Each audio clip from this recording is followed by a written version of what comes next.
पहली बार ये कार्यक्रम नहीं कर रहे हैं। जैसे ही छात्रों का आंदोलन हुआ जंतर मंतर में, उसके बाद में जिस तरह से अमित शाह जी ने और सरकार ने लाठीचार्ज पेलेट गन का इस्तेमाल किया, मानुष तरीके से बच्चों को पीटा, उसके लिए कांग्रेस पार्टी ने संसद में अपनी आवाज़ उठाई, लेकिन संसद में चैलेंज दिया सरकार ने और दोनों मुख्यमंत्री और गृह मंत्री संसद से भाग गए, आए नहीं। तो ये आंदोलन जो है सड़क पे ले जाना ये विपक्ष का कर्तव्य है। इसलिए राहुल गांधी जी कोटा गए थे, उत्तराखंड गए थे और यहाँ भी आए।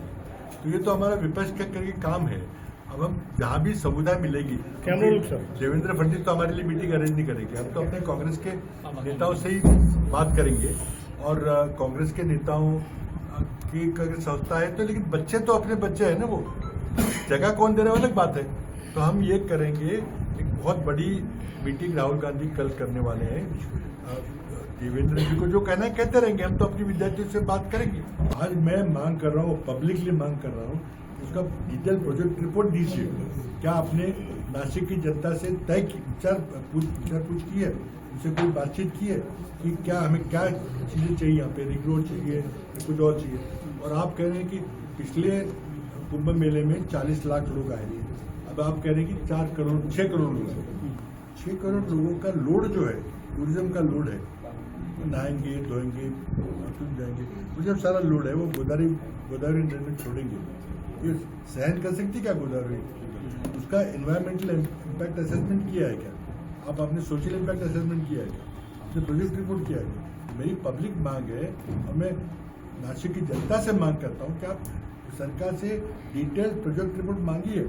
क्या जनता से, आम आदमी से चर्चा हुई थी कि क्या चीजें प्राथमिकता नासिक की? नहीं की गई। ये सिर्फ टेंडर खाने के लिए हो रहा है। और अब नासिक का आपने पालक मंत्री बना दिया और पालक मंत्री नासिक का मुख्यमंत्री जी से बात करते हैं। देखो शक्तिपीठ जो भी बड़े बड़े प्रोजेक्ट है, चाहे कुंभ मेला का 35,000 करोड़ का बजट हो, ये सिर्फ 40% कमीशन खाने के लिए काम होता है। और अलाइनमेंट करके लोग अपनी जमीन खरीदते, या नासिक का रिंग रोड हो या शक्तिपीठ, ये सब नए नए तरकीबें निकाल रहे हैं कि टेंडर निकाले और उसमें से 40% कमीशन। ये तो प्रधानमंत्री से पूछिए कि उनको रात को इंस्टाग्राम रील क्यों करना पड़ रहा है। जो मोहन भागवत जी से पूछिए कि आपको विद्यार्थियों से ऐसे क्यों मीटिंग करनी पड़ रही है।